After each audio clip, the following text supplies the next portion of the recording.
La educación. Los primeros principios. Por tanto, nosotros todos, mirando con el rostro descubierto y reflejando como en un espejo la gloria del Señor, somos transformados de gloria en su misma imagen. Segunda de Corintios 3, 18. Capítulo 1. La fuente de la verdadera educación y su propósito. El conocimiento del Santísimo es la inteligencia. Proverbios 9, 10. Vuelve ahora en amistad con Él. Job 22, 21. Nuestro concepto de la educación tiene un alcance demasiado estrecho y bajo. Es necesario que tenga una mayor amplitud y un fin más elevado. La verdadera educación significa más que la prosecución de un determinado curso de estudio. Significa más que una preparación para la vida actual. Abarca todo el ser, y todo el periodo de la existencia accesible al hombre. Es el desarrollo armonioso de las facultades físicas, mentales y espirituales. Prepara al estudiante para el gozo de servir en este mundo, y para un gozo superior proporcionado por un servicio más amplio en el mundo venidero. Las Sagradas Escrituras, cuando señalan al Ser Infinito, presentan en las siguientes palabras la fuente de semejante educación. En Él, están escondidos todos los tesoros de la sabiduría. Colosenses 2, 3. Suyo es el consejo y la inteligencia. Job 12, 13. El mundo ha tenido sus grandes maestros, personalidades de intelecto gigantesco y gran espíritu de investigación, hombres cuyas declaraciones han estimulado el pensamiento, y han abierto a la vista los amplios campos del conocimiento. Y estos hombres han sido honrados como guías y benefactores de su raza, pero hay uno superior a ellos. Podemos rastrear la ascendencia de los maestros del mundo hasta donde alcanzan los informes humanos, pero antes de ellos estaba la luz. Así como la luna y los planetas de nuestro sistema solar brillan por la luz que reflejan del sol, los grandes pensadores del mundo, en lo que tenga de cierto su enseñanza, reflejan los rayos del sol de justicia. Todo rayo del pensamiento, todo destello del intelecto, procede de la luz del mundo. En estos tiempos se habla mucho de la naturaleza e importancia de la educación superior. Aquel con quien están la sabiduría y el poder, y de cuya boca viene el conocimiento y la inteligencia, imparte la verdadera educación superior. Proverbios 2, 6. Todo verdadero conocimiento y desarrollo tienen su origen en el conocimiento de Dios. Donde quiera que nos dirijamos, al dominio físico, mental y espiritual, cualquier objeto que contemplemos, fuera de la marchitez del pecado, en todo vemos revelado este conocimiento.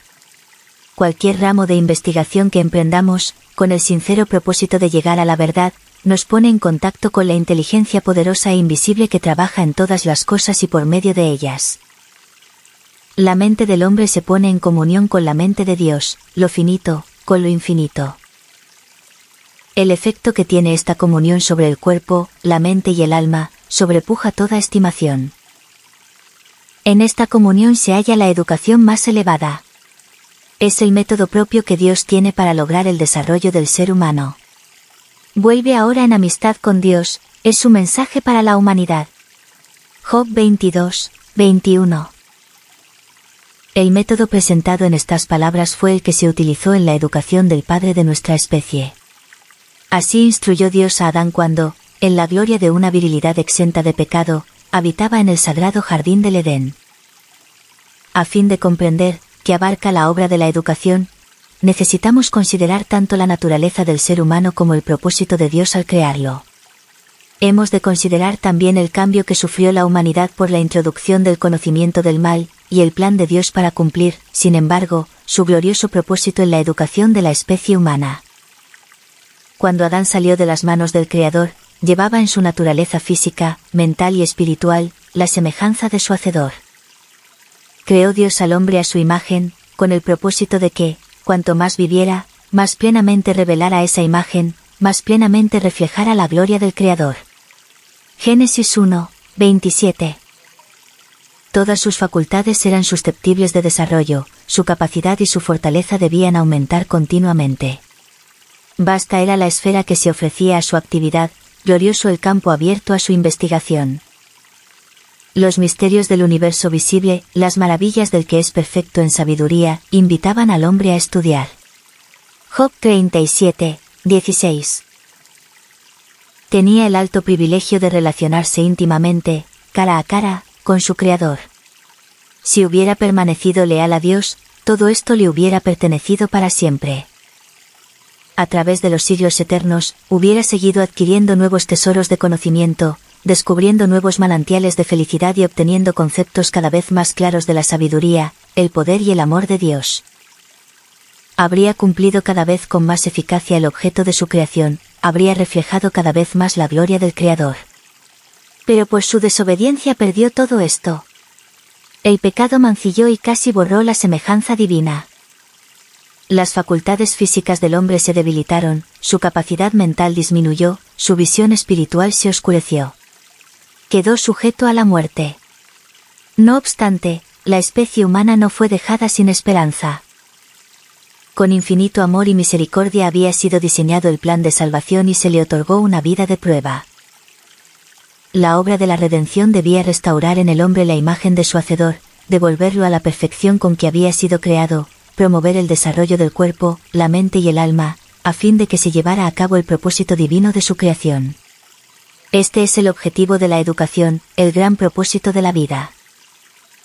El amor, base de la creación y de la redención, es el fundamento de la verdadera educación. Esto se ve claramente en la ley que Dios ha dado como guía de la vida. El primero y gran mandamiento es: amarás al Señor tu Dios con todo tu corazón, y con toda tu alma, y con todas tus fuerzas, y con toda tu mente. Lucas 10, 27. Amar al Ser infinito, omnisciente, con todas las fuerzas, la mente y el corazón, significa el desarrollo más elevado de todas las facultades. Significa que en todo el ser, cuerpo, mente y alma, ha de ser restaurada la imagen de Dios. Semejante al primer mandamiento, es el segundo. Amarás a tu prójimo como a ti mismo. Mateo 22, 39. La ley de amor requiere la dedicación del cuerpo, la mente y el alma al servicio de Dios y de nuestros semejantes. Y este servicio, a la vez que nos constituye en bendición para los demás, nos proporciona la más grande bendición.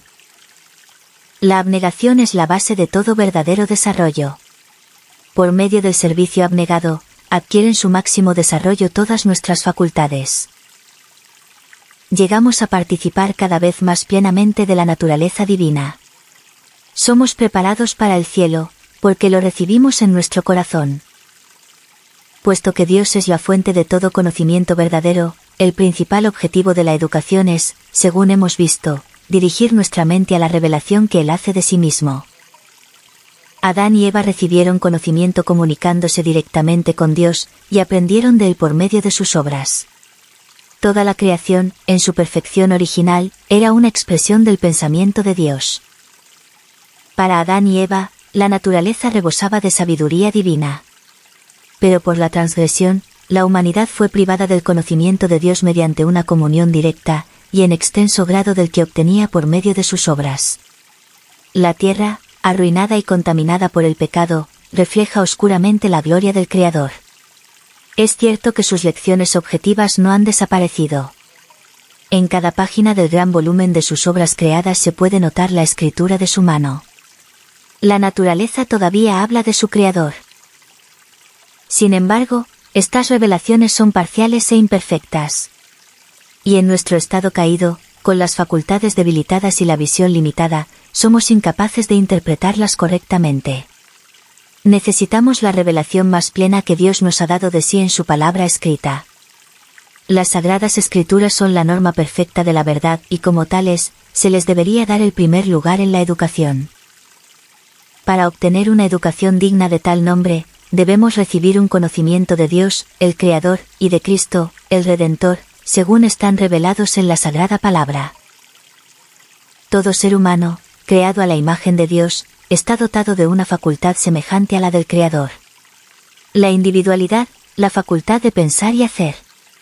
Los hombres en quienes se desarrolla esta facultad son los que llevan responsabilidades, los que dirigen empresas, los que influyen sobre el carácter. la obra de la verdadera educación consiste en desarrollar esta facultad, en educar a los jóvenes para que sean pensadores, y no meros reflectores de los pensamientos de otros hombres.